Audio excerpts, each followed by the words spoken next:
cases either pinching the place on the dial where you expect to hear your favourite sound, or even drowning it out completely.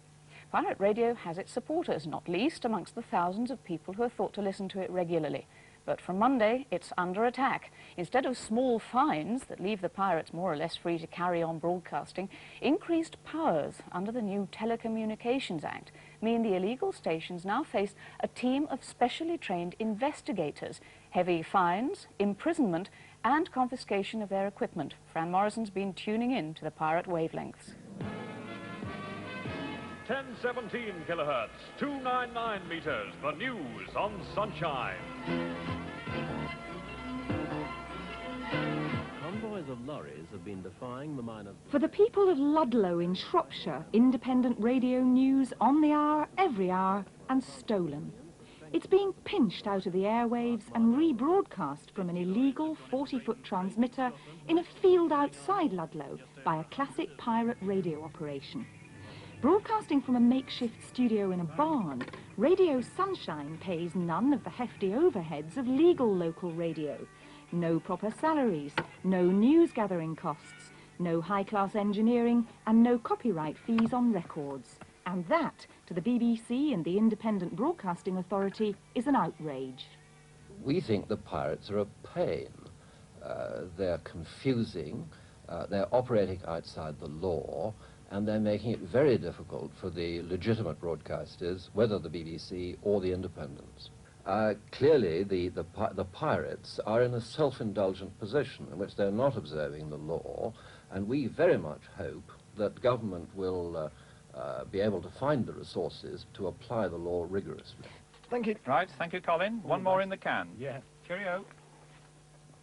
Radio Sunshine does broadcast a lot of useful local information, but you wonder if the vicar, the job advertisers, and even the local police with their missing persons appeals really know what overheads the station is ducking in its claim to be a community service. If you had to pay all those overheads, would you be a viable proposition?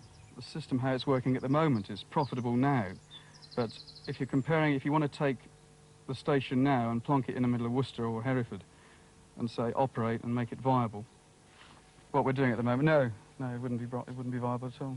So you're sitting pretty, really, aren't you? It's great. And it is great.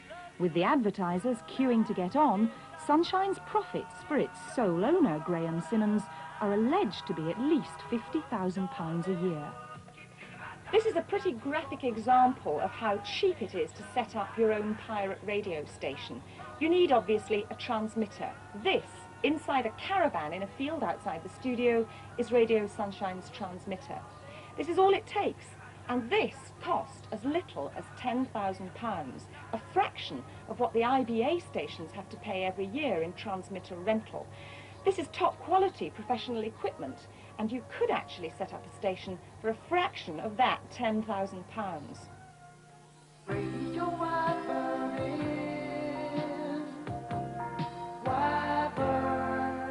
Just 30 miles away, the independent local station in Worcester, Radio Wyvern, pay £40,000 a year to rent their transmitters from the IBA. Wyvern's DJs have to keep a careful note of copyright fees on records. At about £1.20 per disc played, that's another £40,000 a year. While Sunshine simply steals news out of the ether, Wyvern's news gathering costs £90,000 a year. So, as Sunshine poach their audience and their advertisers, it's small wonder Radio Wyvern feel they're just not in a fair fight. I feel utterly frustrated and impotent because the people in authority that we've asked to do something for us, namely the whole Home Office and the Department of Trade and Industry, have done little or nothing to date about stamping out these illegal operations.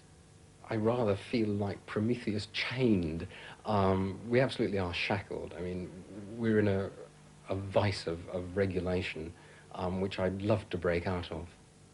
The BBC's local stations are just as angry.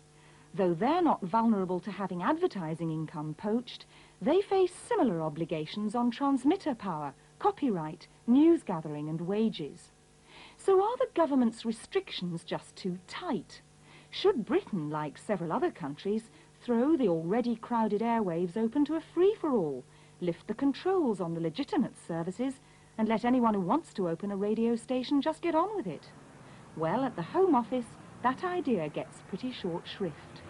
The government hopes to crack down on the pirates with the new law, rather than to change the present setup. We've got a pretty open broadcasting system here. We broke the BBC monopoly 30 years ago, and that turned out to be a good thing. We've done the same now with radio, so that the BBC local radio operates alongside, sometimes in competition with, commercial radio. So it's not as if we're operating some stiff monopoly. We're not. It's a perfectly reasonable system. How much of a reassurance can you give that the new Telecommunications Act really means that the government means business against the pirates? There's no doubt about this. We intend to crack down. We think that pirate broadcasting is unfair to the people who are broadcasting within the law, unfair in as much as it interferes. They just choose their own wavelength, and that may well interfere with other people's, and unfair because there isn't any assurance of standards in what they broadcast. But some changes may be on the way. After a major international reshuffle of the airwaves later this year, there's going to be a bit more room in Britain on the VHF band. That could make way for something called community radio, and it could sound something like this. Well, good evening, everyone. Welcome once again to Border Radio. It's Harry Marshall here with you until, well, 4 o'clock in the morning again. For 12 years, Harry Marshall's been an illegal radio pirate, broadcasting border radio from his sitting room to a tiny corner of Twickenham in London. But he keeps a carefully low transmitter signal, doesn't carry adverts, and pays for border out of his own pocket. It's a kind of local social service with music.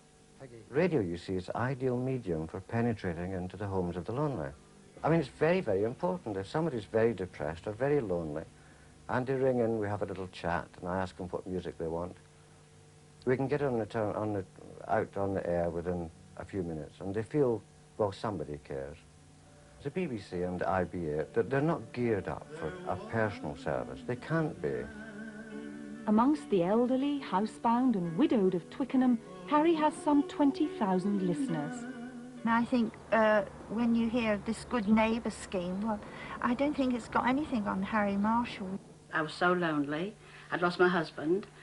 And they played this wonderful record for me and then rang me back to see if I was all right. It's the fact that he's there. That's right. That if anybody has a disaster, breaks a leg or has a stroke or has to go to hospital, you know he'll hop out of bed and run round. We could be registered as charities. We could have grants from local authorities, or even be controlled by them. Or even just run on the lines of hospital radio, covering a small neighbourhood. That's the sort of licence that I would like. Well, everyone, we've come to the end of transmissions on Border Radio, not only for tonight, but unfortunately until we get a licence, hopefully towards the end of 1985. I'd just like to take this opportunity of thanking you all for your fantastic support. You've made Border Radio very, very worthwhile, as you know. And on behalf of Eamon and Bill and Joy and everyone connected with it, I'd just like to thank you very, very much indeed. Thank you very much, and bye-bye. It seems sad that the few well-meaning pirates, like Harry Marshall, should also be hit by the new powers in the Act. Rather than risk having his equipment seized, Harry's now closing down. It could be a long time before the community radio lobby bring operations like his back to life. Meantime, his listeners feel they're losing out because so many other pirates have been bigger, brasher and greedier. That report by Fran Morrison. Well, I'm pleased to be able to tell you that the Chancellor of the Exchequer, Mr. Nigel Lawson, is with us at last. The news, just to remind you, is that interest rates are up by 2%.